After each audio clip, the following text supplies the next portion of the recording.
How to turn on AirPlay on iPhone. To get started, first of all go ahead and open up the Settings application on your phone. Settings allow users to customize, control, and secure your device. Once you're here, scroll down until you find the General option and tap on it. General manages your overall setup and preferences for iPhone, such as software updates, device language, CarPlay, AirDrop, and more. Inside the General menu, tap on AirPlay and Continuity. Now, tap on Automatically AirPlay. Here, change the settings from Never to Automatic.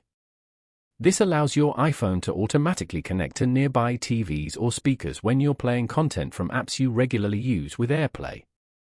Your iPhone will now automatically AirPlay to compatible devices without prompting you. Following these steps, you can easily turn on AirPlay on an iPhone. Thank you for watching. Please leave a like if this tutorial helped you, or leave a comment below if you have any questions related to the video.